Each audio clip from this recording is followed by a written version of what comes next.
Charles Manson had been released from Terminal Island Prison in March 1967 and headed straight for Haight-Ashbury, the hippie mecca in San Francisco. This is where the Manson family began. He rented a house, played his guitar, and seemed to be just another one of the Love generation's dropouts. When Manson came here, it was probably the kind of scene he would enjoy very much. A lot of available women, a lot of drug traffic, a lot of psychic energy.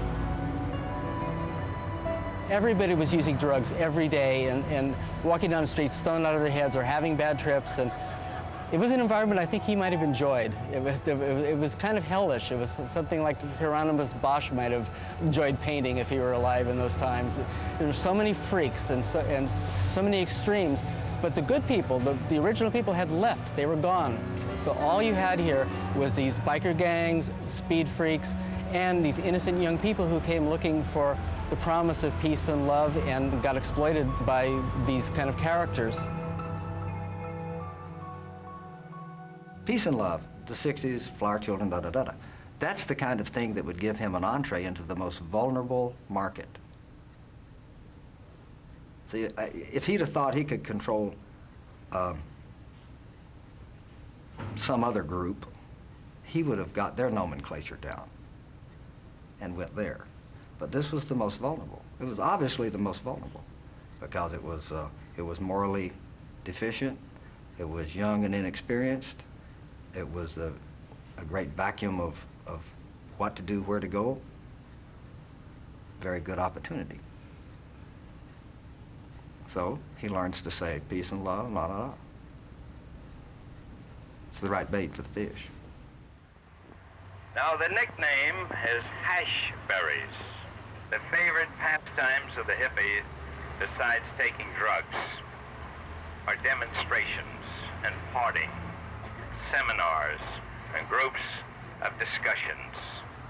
There was like a war between the generations. The older people saw the hippie movement as representing some kind of anarchism, some threat to their entire way of life, and they felt threatened enough by it to overreact, and there was really no place in society you could feel unthreatened. There was no place to hide by '68. I'm not a child of the 60s. I wasn't a hippie. I'm a child of the 50s. I'm a riff. My heroes were World War II. My heroes were Cliffs of Dover, man. My heroes were Eleanor Wants War. You remember all them guys? In other words, like Roosevelt. I'm not a kid. I'm almost 60 years old, man.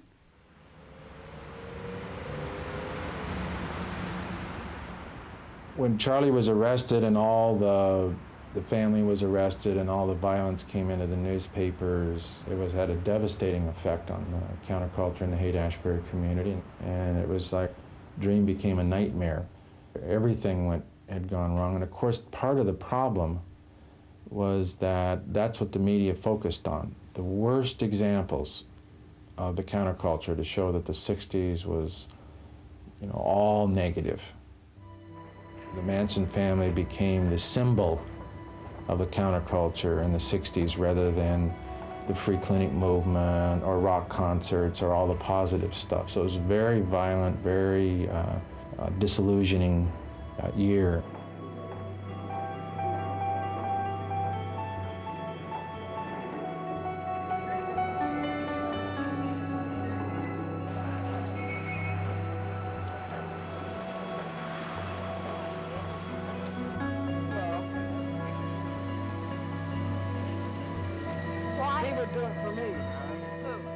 We put in free sex, no accountability, drugs,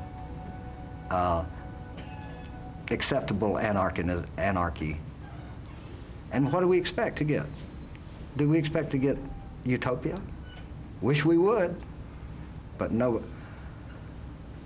No, that's not what we're going to get. We're going to get chaos. And we got chaos. There's a time for living. The time keeps on flying.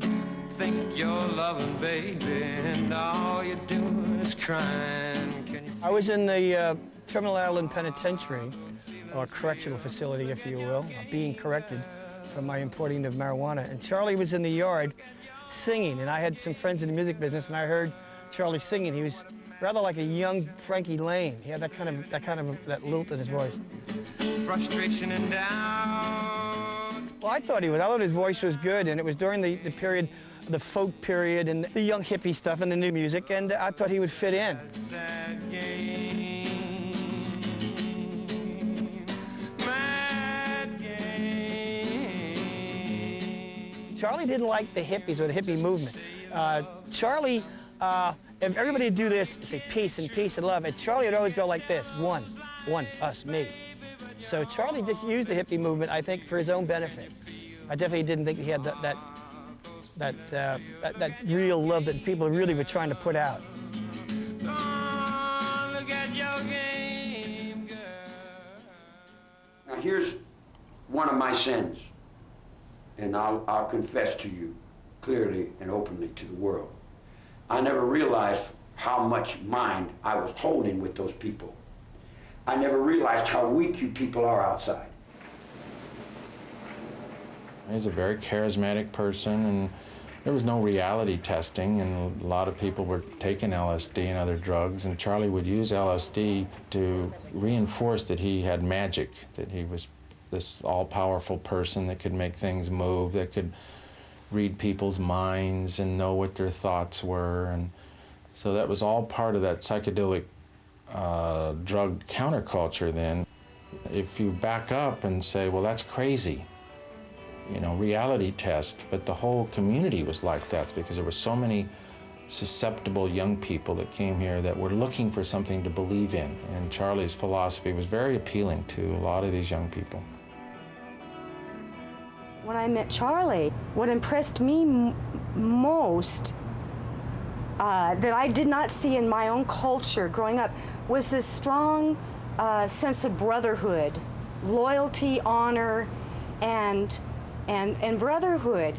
And that immediately struck a chord within me. Charlie impressed word is your bond is, you know, word is your, yeah. Man's no better than his word type thing. That struck a chord in me. My dad believed that.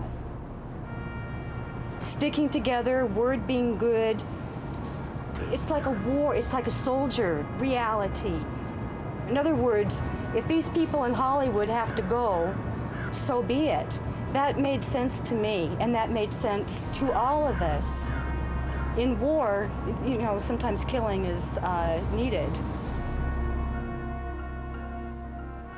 When the news of the gruesome murders first hit Los Angeles, there were rumors of sex orgies and of drug parties that had all gone horribly wrong.